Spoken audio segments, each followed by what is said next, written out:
Bolehkah Kristen mengkritik gereja sendiri antara kejujuran dan pemberontakan?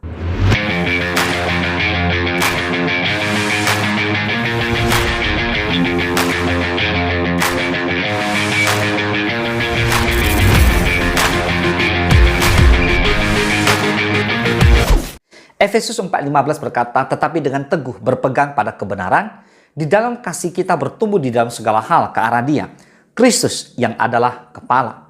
Saudara, di dalam mengikut Yesus, kita harus berpegang teguh pada kebenaran dalam kasih, agar kita semua bertumbuh ke segala hal yang mengarahkan kita kepada Kristus, di mana Kristus adalah kepalanya gereja. Di zaman sekarang, banyak orang Kristen bingung. Jika gereja salah, apakah kita boleh mengkritik? Apakah kita boleh kasih masukan agar gereja berubah menjadi lebih baik? Atau mengkritik gereja berarti memberontak dan melukai tubuh Kristus? Ada jemaat yang diam walaupun tahu ada ketidakberesan. Ada juga jemaat yang lantang mengkritik tetapi tanpa kasih hingga merusak kesatuan. Karena itu, saudara, kita perlu bijak. Ada kritik yang berasal dari kasih dan kebenaran. Dan ada juga kritik yang berasal dari pemberontakan dan ego. Saudara, yang mana? Ayo kita bahas sama-sama.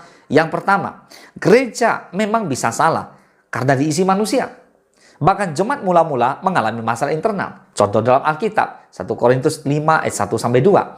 Memang orang mendengar bahwa ada percabulan di antara kamu, dan percabulan yang begitu rupa seperti yang tidak terdapat sekalipun di antara bangsa-bangsa yang tidak mengenal Allah, yaitu bahwa ada orang yang hidup dengan istri ayahnya. Sekalipun demikian kamu sombong, tidakkah lebih patut kamu berduka cita dan menjauhkan orang yang melakukan hal itu dari tengah-tengah kamu? Nah, Bapak Ibu semua, di 1 Korintus 5 ayat pertama sampai kedua ini, kita mengetahui bahwa ada kasus perzinahan di jemaat Korintus. Dan Paulus menegur keras gereja, bukan karena dia membenci, tetapi karena dia mengasihi dan ingin adanya pemulihan dan pertobatan. Jadi jemaat di Korintus pernah dikritik. Lalu Petrus juga pernah dikritik. Galatia 2 ayat 11-14. "Tetapi waktu Kefas datang ke Antiokhia, aku berterang-terang menentangnya sebab ia salah. Karena sebelum beberapa orang dari kalangan Yakobus datang, ia makan sehidangan dengan saudara-saudara yang tidak bersunat.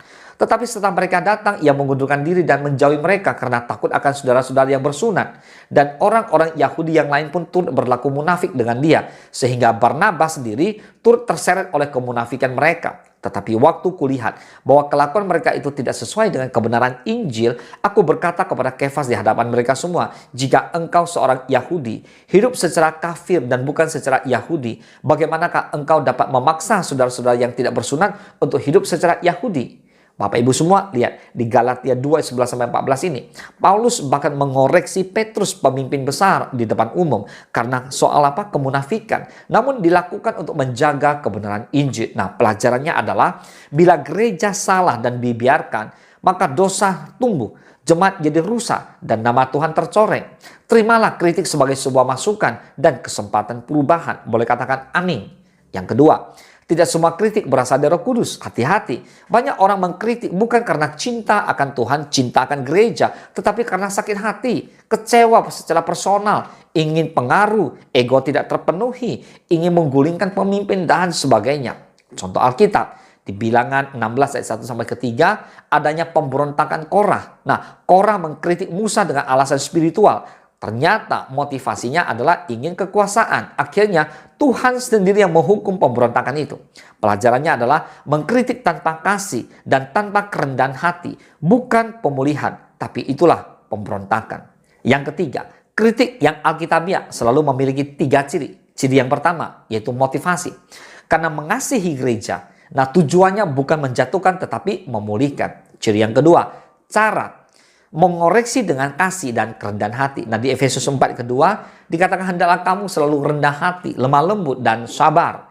Tunjukkanlah kasihmu dalam hal saling membantu. Amin. Dan yang ketiga, ciri yang ketiga adalah hasil. Membangun, bukan memecah belah. Nah, di 1 Korintus 14 ayat 26 dikatakan, jadi bagaimana sekarang saudara-saudara? Bila mana kamu berkumpul, hendaklah tiap-tiap orang mempersembahkan sesuatu. Yang seorang mazmur, yang lain pengajaran atau pernyataan Allah, atau karunia bahasa roh, atau karunia untuk menafsirkan bahasa roh. Tetapi semuanya itu harus dipergunakan untuk membangun. Jika kritik menghasilkan kebencian, gosip, konflik, dan perpecahan, itu bukan dari Tuhan. Jika kritik menghasilkan pertobatan, kedewasaan, dan damai, Itu berarti dari Tuhan. Katakan amin. Nah, sekarang kita akan bahas tentang contoh dalam kehidupan umum. Ada seorang ayah yang menegur anaknya karena malas belajar. So, bukan karena membenci, tapi karena ia peduli pada masa depan anaknya. Demikian juga kalau seorang dokter menegur pasien untuk berhenti merokok, itu kasih. Kalau seorang mekanik memperingatkan rem mobil bermasalah, itu penyelamatan. Tapi kalau ada orang membuli, mempermalukan, menyebarkan aib, itu bukan kasih, itu penghancuran. Kritik Kristen harus seperti dokter, bukan seperti gosip. Katakan amin. Nah, sekarang kita bahas bagaimana cara mengkritik gereja dengan benar. Berikut adalah langkah-langkah yang alkitabiah. Yang pertama, berdoa dulu saudara. Ya, murnikan hati. Jika ada amarah, masih ada ego, mudah tersinggung, ya sudah tenangkan dulu dah. Banyak berdoa. Yang kedua, sampaikan ke pribadi yang tepat. Nah, Matius 18 ayat 15 dikatakan, apabila saudaramu berbuat dosa, tegurlah dia di bawah 4 mata. Jika ia mendengarkan nasihatmu, engkau telah mendapatnya kembali. Bukan diumbar ke publik, Bapak Ibu semua. Matius 18 ayat 15 dikatakan, tegurlah dia di bawah 4 mata, face by face, ya, one on one. Nah, yang ketiga adalah hormati otoritas rohani. Ibrani 13 ayat 17 berkata, taatilah pemimpin-pemimpinmu dan tunduklah kepada mereka, sebab mereka berjaga-jaga atas jiwamu sebagai orang-orang yang harus bertanggung jawab atasnya. Dengan jalan itu mereka akan melakukannya dengan gembira, bukan dengan keluh kesah, sebab hal itu tidak akan membawa keuntungan bagimu. Katakan amin. Yang keempat, kritis sambil tetap setia. Kalau kita sungguh-sungguh mengasihi gereja, mengasihi Tuhan, kita tetap membangun, bukan meninggalkan dengan amarah. Amin. Dan yang kelima, jika gereja menolak kebenaran secara konsisten. Nah, saudara bukan marah ya, tetapi pindahlah dengan hormat tanpa merusak. Amin. Ke tempat yang lain. Nah, Bapak Ibu, kesimpulannya adalah mengkritik gereja boleh-boleh saja jika demi kebenaran dan kasih dan lakukan dengan kasih. Dan kalau mengkritik gereja itu sama dengan dosa, itu artinya apa? Jika demi ego, demi pemberontakan, nah janganlah, itu jelas salah. So, Tuhan tidak mencari jemaat yang hanya diam, tetapi juga bukan jemaat yang menghancurkan gereja dengan kritik yang liar. Yang Tuhan kehendaki adalah kejujuran yang diikat oleh kasih, bukan pemberontakan yang dibungkus dengan kebenaran. Nah, sekarang coba bertanya dalam hati kita, saudara, apakah saya mengkritik karena peduli atau karena sakit hati? Hati-hati, bertobatlah. Apakah kritik saya membangun atau menghancurkan? Jawab dengan iman. Yang ketiga adalah apakah cara saya menyampaikan itu menyembuhkan atau melukai? Nah, bila kita mengasihi Tuhan, kita akan mengasihi gerejanya. Dan bila kita mengasihi gerejanya, kita ingin gereja semakin kudus, bukan semakin terpecah. Boleh katakan amin. Tuhan Yesus memberkati.